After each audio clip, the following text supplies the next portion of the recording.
بیبي ګل د طالبانو په اړه تازه څه ویلي دي؟ طالبان ولې تر اوسه هم نه دي بدل شوي؟ او بله خوا بیا حنیف اتمر په طالبانو څه نیوکې کړي دي؟ سلامونه لیدونکو، دا ویډیو کې وګورئ. د ولسمشر غني میرمن رولا غني د ژنیو ناستې ته په خبرو کې ویلي دي چې افغان ښځې د هغې سولې ملاتړ کوي چې پکې د ښځو حقونه او د ډیموکراسۍ تیرې 18 کلنې لاسته راوړنې خوندي شي.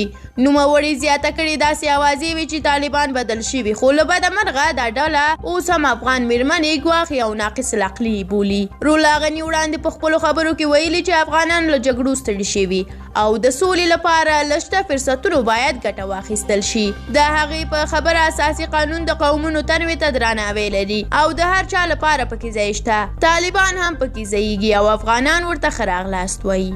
بل لوري ته په بل خبر کې د بهرنیو چارو وزیر حنیف اتمر هم د ژنیو کنفرانس ته په خبرو کې ویلي دي چې طالبانو د تاوتریخوالي کمولو ژمنې سره سره جګړې ته زور ورکړی دی. هغه زیاته کړي چې افغان حکومت د سولې غوښتونکی دی او له پیله تر اوسه یې په دې برخه کې رامنځته شوي خنډونه لرې کړي او له هر ډول تضمین پرته یې په زرګونو طالب زندانیان له بنده خوشي کړي دي. اتمر وړاندې زیاته کړي چې د دې پر ځای چې تاوتریخوالی کم شي لا ډېر شوی دی او له بده مرغه د افغانانو هر سهار په خونړیو چاودنو پیلیږي. اتمر ویلي د سولې هڅې باید د تاوتریخوالي کمښت باعث شي او ښکېل هیوادونه دې طالبان د تاوتریخوالي کمښت ته وهڅوي. په ورته وخت کې د اروپایي ټولنې د بحران د مدیریت څانګې مشر جین زلنارچیچ هم ویلي چې تاوتریخوالی د منلو نه دی او دوی به د یو سوله ییز افغانستان لپاره خپلو هڅو ته دوام ورکړي. له تاسو درنو لیدونکو ډېره زیاته مننه چې دا ویډیو مو تر اخره ولیدله.